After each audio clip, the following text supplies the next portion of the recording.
El 9 de abril de 1886, el cuerpo de una joven de 18 años es encontrado cerca del Instituto Centenario, en la ciudad de Hackettstown, en Nueva Jersey. La joven trabajaba como cocinera dentro del instituto y se le había pasado el toque de queda, que eran las 10 de la noche. A las 10:10 de la noche llegó acompañada por 2 hombres que había conocido esa noche junto a unas amigas.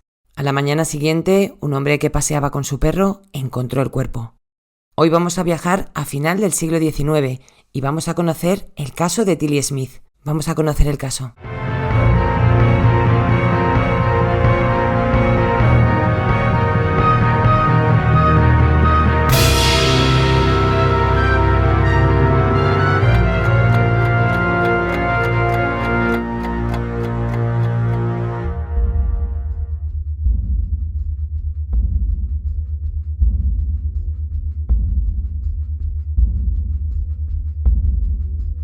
Matilda Smith nació el 20 de junio de 1868 en la ciudad de Byram Township, en el condado de Sussex, en Nueva Jersey.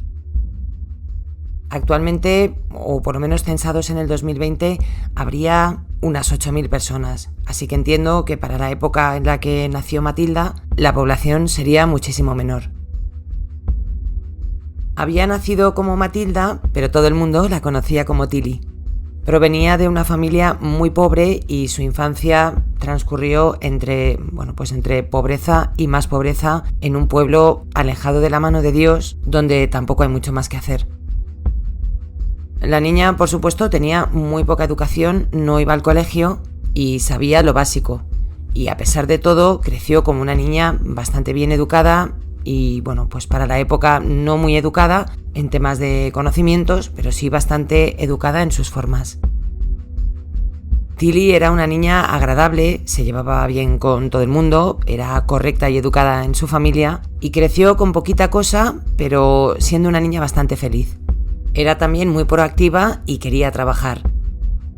En la época, con pocos estudios, había la verdad que poco trabajo y tuvo suerte y encontró en 1886, cuando tenía 18 años, un trabajo como cocinera en el Instituto Centenario. El Instituto Centenario ahora se llama Universidad Centenaria y es una universidad privada que está situada en Hackettstown, en Nueva Jersey. He mirado en Google Maps y habrá una distancia ahora como de unos 15 minutos desde donde vivía Tilly hasta la universidad donde fue a trabajar. No solo le dieron trabajo, sino que le daban también alojamiento y comida. Entonces era un poco salir de su casa, ser independiente, vivir en otro sitio y aparte tener un pequeño sueldo y un trabajo y una rutina. El trabajo era duro, pero Tilly estaba muy contenta. Se adaptó rápidamente a las normas del instituto y ya os digo que era una chica bastante aplicada y todo lo que hacía se esmeraba y trabajaba bastante bien. Lo único que no le encajaba un poco en este instituto era que tenían ciertas normas y algunas bastante estrictas. Por ejemplo, el instituto cerraba a las 10 de la noche. Todos aquellos empleados que hubieran salido y no hubieran llegado para las 10 de la noche se quedaban fuera y se tenían que buscar la vida, que creo que eso lo hacen en algunos colegios mayores.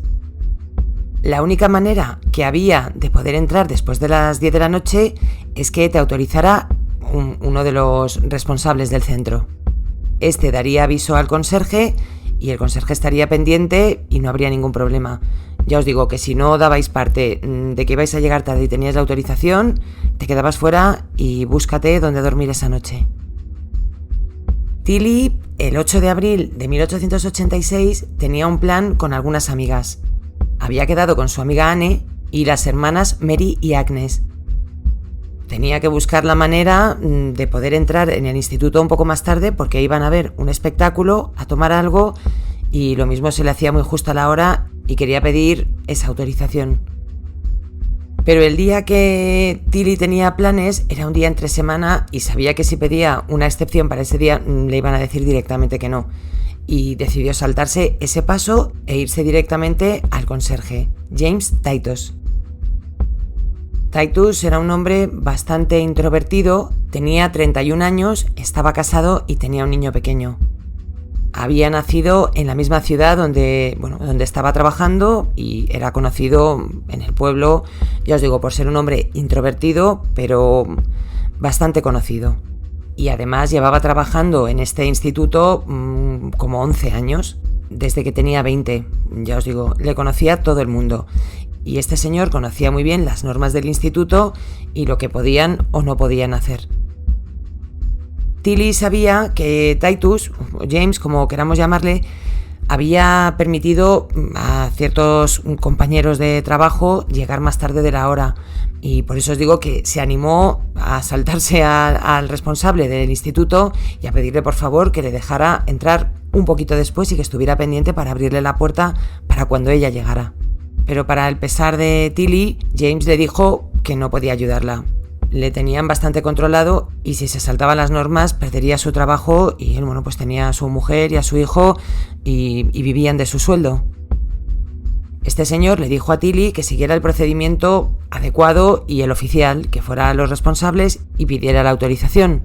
Pero Tilly hizo caso omiso y llegó el día que había quedado con sus amigas y directamente se fue.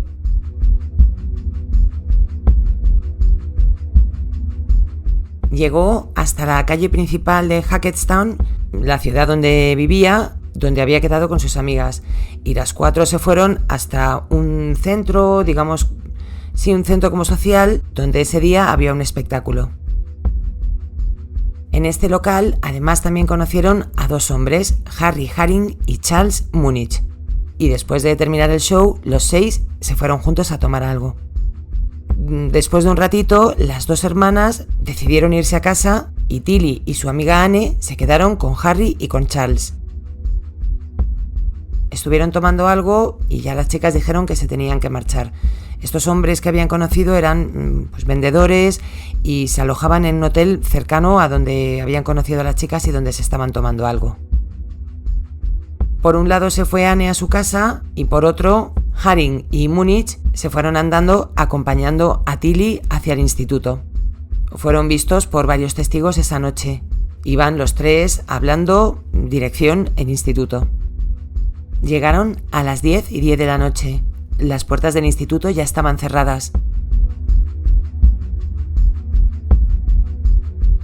La mañana del 9 de abril de 1886, John White estaba paseando a su perro cuando de repente descubrió el cuerpo de Tilly a las 9 menos 20 de la mañana mientras, paseaba con su perro cerca del instituto.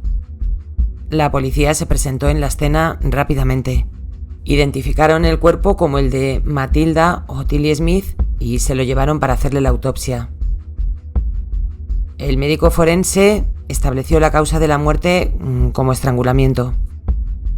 Tenía también golpes por todo el cuerpo que indicaban que no habían sido producidos por una sola persona, sino que habían sido varias. Y además tenía heridas defensivas, lo que indicaba que Tilly se había intentado defender hasta el final. En su cuerpo encontraron polvo que sabían que provenía de un granero que estaba cerca del instituto. Y por lo tanto determinaron que habían acabado con su vida en este granero y la habían arrastrado hasta la zona donde había sido encontrada. ¿Pero por qué hacer eso? Tampoco había señales o indicios que apuntaran a que su cuerpo había sido arrastrado por el campo. Por lo tanto, si la habían matado en el granero y la habían llevado hasta allí, habían tenido que llevarla a fuerza y por lo tanto más de una persona. La noticia pronto salía a los medios y la gente del pueblo estaba muy ansiosa por saber si había un asesino suelto y quién iba matando chavalas de 18 años por ahí. No tardaron en salir los testigos en asegurar y en confirmar que habían visto a Tilly la noche anterior yéndose camino del instituto junto a 2 hombres, Haring y Munich. Durante su interrogatorio, ellos declararon que llegaron a las 10:10 de la noche al instituto donde se tenía que quedar Tilly y que las puertas estaban cerradas. Ella les dijo que la norma del instituto es que tenían que estar para las 10 y que como había llegado tarde, se habían cerrado las puertas.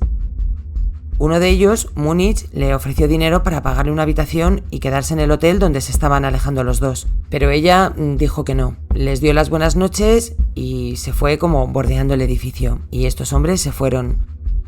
Hay testigos que le sitúan en el bar del hotel a las 11 de la noche.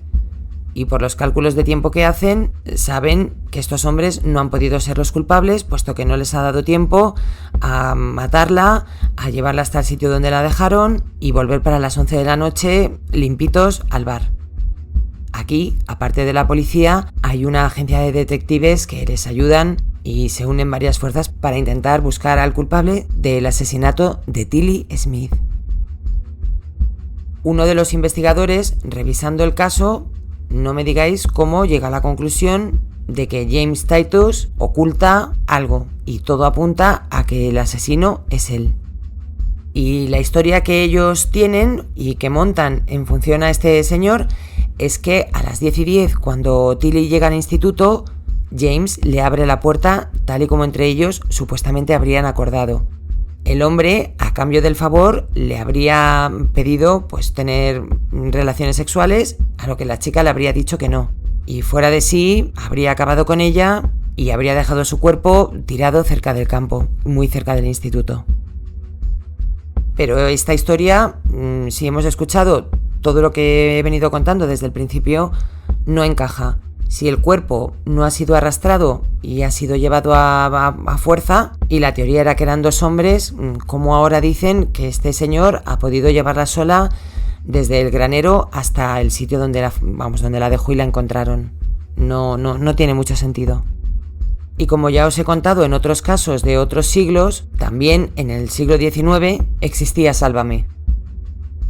Los medios sensacionalistas enseguida se apuntaron a la teoría de este detective que daban como culpable a James y le ponían como un pervertido que a cambio de hacerle un pequeño favor a la chavala habría pedido algo a cambio. Y todos los periódicos los lee la gente del pueblo y entonces esta teoría fue cada vez más apoyada por toda la gente del pueblo. Y a ojos de la sociedad, James era el culpable.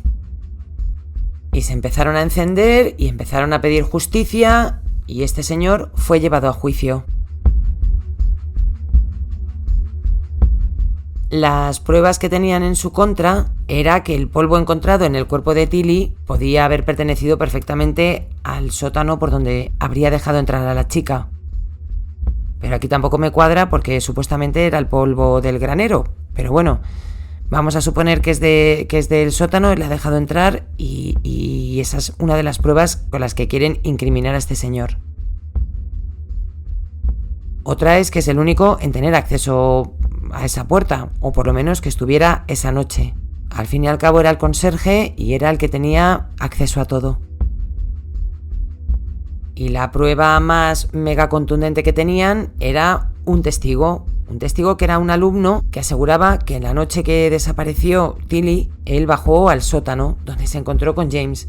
Estuvieron hablando un rato y en esa conversación James estuvo hablando de Tilly bastante fatal, que no era una chica educada para la época, que la estaba llamando guarra en toda su cara. Y además lo que asegura este chico es que durante esa conversación James le dijo que no se fuera y que esperara un rato, que Tilly estaría a punto de llegar. Aquí perdonadme que también dudé un poco, porque si se supone que es como un secreto y no quiere que se entere nadie, no sé por qué le cuenta al alumno que se quede, que va a llegar, que se vaya el otro a estudiar a su habitación y la otra entre sin que se entere nadie. Cuanto menos sospechoso. Y bueno, os he dicho que era estudiante, pero también ayudaba a James con algunas de las tareas de conserje, se llevaba un sobresueldo y era un chico bastante corrientito, pero que por lo visto tenía unos aires de grandeza. Él le pedía a la gente que le llamaran reverendo y ese tipo de cosas. Entonces era un personaje bastante curioso. Aquí le intento poner también como posible sospechoso, pero no tengo datos de si tenía llaves para poder abrir, o si es que se encontró con Tilly y salió por otra puerta sabiendo que iba a entrar y la vio, si iba a entrar, cómo sabía que iba a entrar a esa hora. Tal vez estuviera compinchado con James y fueran los dos, pero si fuera así, uno denunciaría al otro. Aquí es lo que dice el uno contra lo que dice el otro. Pero la justicia necesita un culpable y el que está ahora sentado en el banquillo de los culpables es James Titus.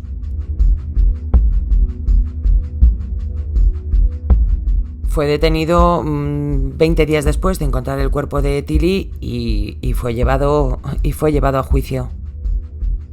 Desde el momento de la detención hasta que arrancó el juicio pasaron 5 meses.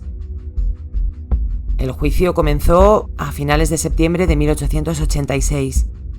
Y os podéis imaginar cómo era eso, lleno de gente cotilleando, queriendo saber qué pasa, medios de comunicación por todos sitios intentando dar la noticia de la sentencia o de cómo era el día a día del juicio. Era un poco un show para la época. Y aquí volvió a declarar el chaval estudiante que le ayudaba en las tareas y volvió a contar lo mismo. Pero es más, añadió que al día siguiente volvió a encontrarse en el sótano a James, que estaba bastante agitado. No decía demasiado, pero se movía de un lado a otro como preocupado. Y en un momento dado le vio, le miró a los ojos y le dijo: «Bueno, podrán arrestarme y podrán colgarme, pero nunca podrán destrozar mi alma».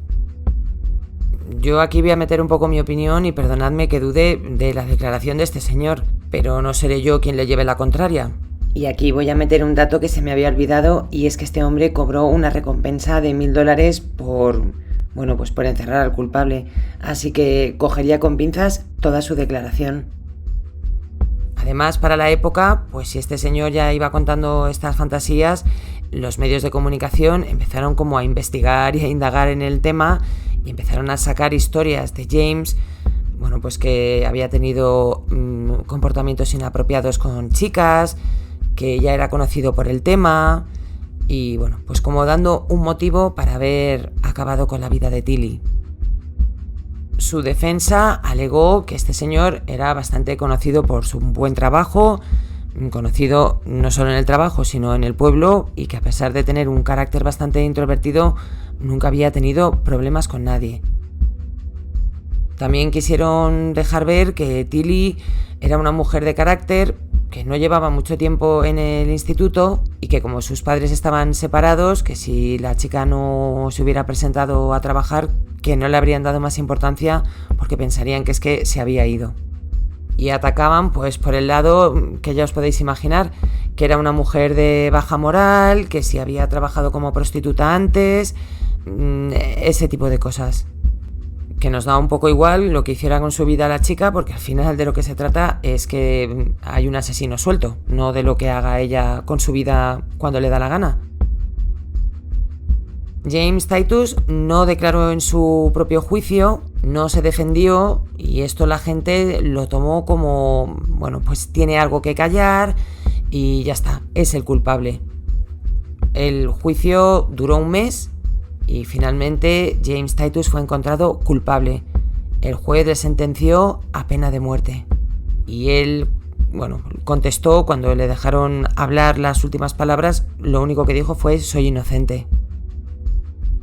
La policía, yo no sé si aquí hizo bien su trabajo, porque ni consideraron sospechoso al testigo que contó que había visto a James en el sótano del instituto, ni a otro hombre con el que se había visto a Tilly últimamente. Entonces, la investigación dejaba bastante que desear y necesitaban un culpable, porque este caso ya os digo que se hizo súper mediático y la gente quería venganza. Los abogados de James Titus presentaron una apelación y poco antes de la fecha de su ejecución confesó que había sido el culpable. La historia que contó James es la siguiente. Él y Tilly habían mantenido una relación entre comillas desde hacía algún tiempo. Tenían encuentros esporádicos. La noche que desapareció Tilly, la noche del 8 de abril, él le abrió la puerta a Tilly y mantuvieron relaciones sexuales. Una vez que hubieron terminado, ella le dijo algo así como que estaba embarazada de alguien pero que no era él. Y esto le hizo enfurecerse y la estranguló. Debido a esta confesión, su condena de muerte se convirtió en una cadena perpetua. James Titus estuvo en la cárcel 19 años. Salió el 27 de diciembre de 1904, tarde porque un mes antes, en noviembre, falleció su mujer. Siguió viviendo en Hackettstown el resto de su vida nunca más volvió a hablar del caso hasta que falleció el 18 de junio de 1952, con ya más de 90 años. Y curiosamente fue enterrado en el mismo cementerio donde está Matilda Smith, que en un principio fue enterrada, pues digamos que en un trozo de tierra, y después hicieron un crowdfunding de la época y tiene un monumento donde dice: aquí descansa una chica que luchó por su vida, algo así. Y la gente piensa que James confesó simplemente para que no le ejecutaran y pues le salió bien. Yo tengo mis dudas de que fuera este hombre, con la poca información que se tiene de la época, y pongo en duda al chaval que dio las declaraciones y porque no se interrogó a más gente ni se hizo una investigación como Dios manda. Y como no tenemos más datos, nos quedamos con esta historia, que es como se conoce la vida de Matilda Smith. Muchas gracias por estar ahí y nos vemos muy pronto. Un beso a todos.